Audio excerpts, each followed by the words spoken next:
bersama-sama supaya pembelajaran kita hari ini dipermudah dan tidak ada kendala. Al-Fatihah.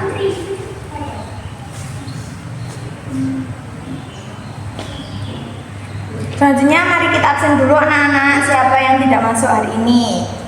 Tidak ada. Oh iya, tidak ada. Bagus. Berarti semuanya nihil teman-teman. Oke, bagaimana kabarnya hari ini? Alhamdulillah, luar biasa. Allahu Akbar. Yes, oke, semangat sekali hari ini nih. Oke, kalau sebelum mari memulai pelajaran, kita mengulang pelajaran yang kemarin. Apa saja? Ayo Mbak Putri, kemarin mempelajari apa? Hikmah, pintar, dan syaja'ah. Betul sekali. Apakah sudah paham dengan hikmah, syaja'ah? Paham ya? Ya.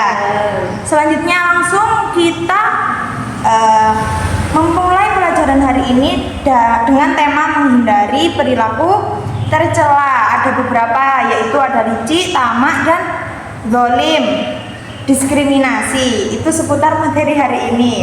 Yang pertama yaitu kita akan mempelajari licik. Apa itu licik? Ada yang tahu licik? berbuat curang. Oh iya, pintar. Licik itu berbuat curang. Ya, sebenarnya licik itu adalah perilaku yang penuh tipu daya atau curang, betul.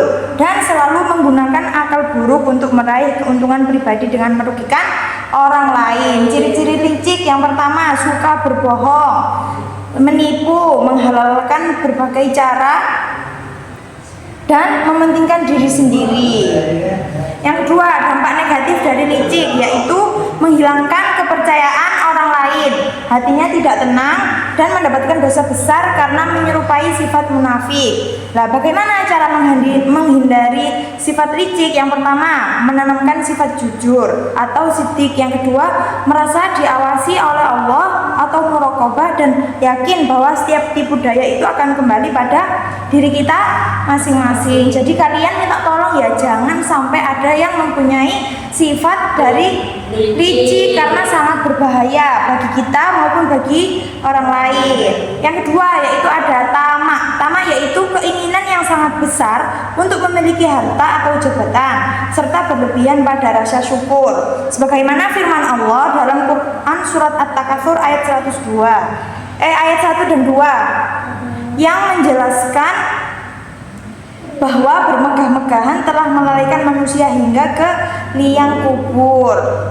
Dampak kenapa sih kalau kita harus menghindari sifat tamak? Karena tamak itu bisa memicu sifat kikir atau bakhil. Yang kedua, menutup hati diri kebenaran.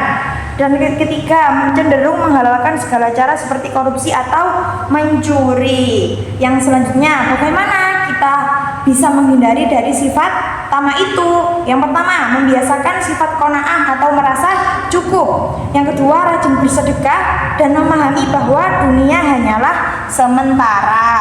Oke, mari mengulang pelajaran yang tadi. Yang pertama apa? Akhlak tercela?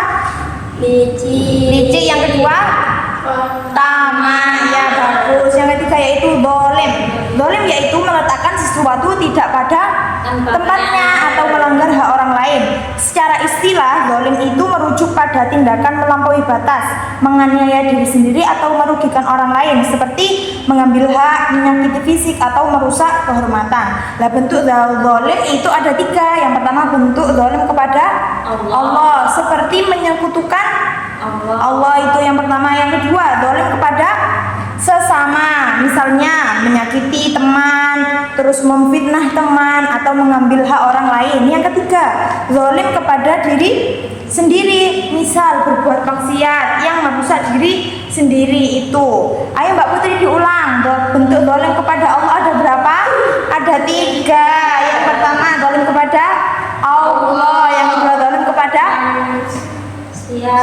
yang ketiga, zalim kepada diri sendiri. Pintar 100. Nah, kenapa sih kalau kita itu harus menghindari sifat zalim? Karena dampak negatifnya sangat membahayakan. Yang pertama, mendatangkan kegelapan di hari kiamat dan dijauhkan dari rahmat Allah. Jangan sampai kita jauh dari rahmat Allah gara-gara kita itu melaksanakan sikap zalim. Ya, yang kedua, bagaimana cara menghindarinya? Yang pertama, memahami prinsip keadilan, selalu ingat akan hari pembalasan serta berdoa memohon perlindungan Allah Subhanahu wa taala. Yang terakhir, ini ada diskriminasi. Ada yang tahu diskriminasi? Tahu Bu. Iya, gimana Mbak Oci? Membeda-bedakan perlakuan kepada orang lain. Pinter, bagus. Diskriminasi itu membeda-bedakan perlakuan terhadap sesama berdasarkan latar belakang suku, ras, agama atau sosial Nah, dalam pandangan Islam sangat menentang diskriminasi karena menjunjung tinggi prinsip al-musawwah atau kesetaraan dan ukhuwah atau persaudaraan.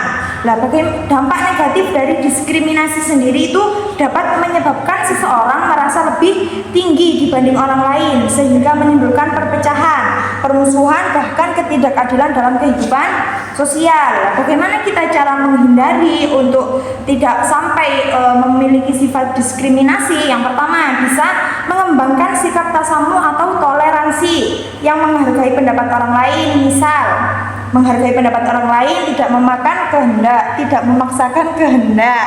Yang kedua, menghargai perbedaan sebagai anugerah dari Allah karena kita tidak diciptakan untuk sempurna. Yang ketiga,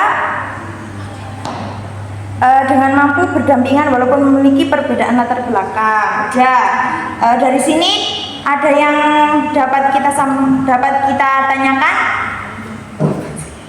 Ya, nggih. Berarti tadi kita mempelajari apa saja? Zalim, licik, benar. Oke, siap. Ya, betul. Berarti 4 akhlak ini adalah akhlak tercela. Berarti harus dihindari. Nah, cukup sekian yang dapat saya sampaikan. Kurang lebihnya mohon maaf. Ihdinas shiratal mustaqim. Wassalamualaikum warahmatullahi wabarakatuh. Waalaikumsalam.